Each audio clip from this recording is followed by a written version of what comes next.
While you had this today, do you think there's a need to maybe give the governor a nudge? Well, the governor should have signed this bill a long time ago. SB 190 is an extremely important bill that will bring transparency and open government to the CSU and UC. For a long time, both institutions have been running like a private country club, an exclusive club.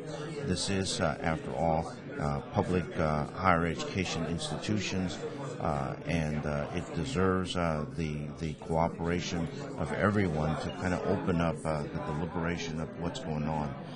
For years and years and probably decades, we've had exorbitant amount of compensation in both salary and benefit package that are extraordinary. And oftentimes off the backs of other workers and the students of those respective institutions. This is something that you've been fighting for quite some time, ever since the scandal broke, maybe longer than I'm aware of, at least. If the governor does veto this measure, what will you do next? Well, the interest in having transparency and open government in the state of California is just not going to go away.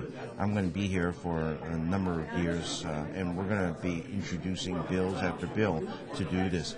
This is not about trying to harass anybody.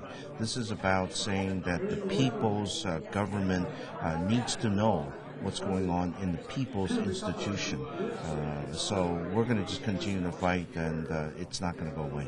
The administration counters that they need to increase salaries to attract top staff, top professors, and so forth, and that also some of these other executive compensations are also part of that same attracting the best individuals.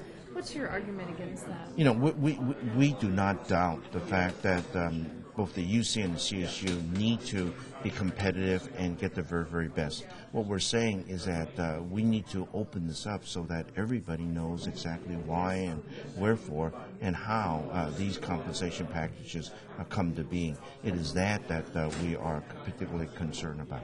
And can you also explain for listeners exactly what SB 190 does? It does a number of things. Number one, it will cause the salaries and compensation packages to be discussed in open session. This is not something that you're going to be able to do in the back rooms and leave it there. You need to explain and you need to justify exactly what the compensation package might be, and then you need to allow public comments to occur after the presentation of that before the vote takes place. In addition to that, it requires that the advisory committees need to also fall under these open government provisions. You cannot hide some of the work of these institutions in advisory committee and then not let people know what's going on. Senator, what does it say that we need a bill to accomplish this openness?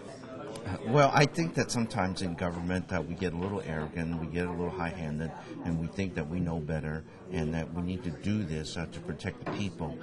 If we need to protect the people, it seems that the people wants to know, and we should then abide by that sentiment. And any hints from the governor as far as what he might do on this? No, he's been pretty quiet about this particular issue.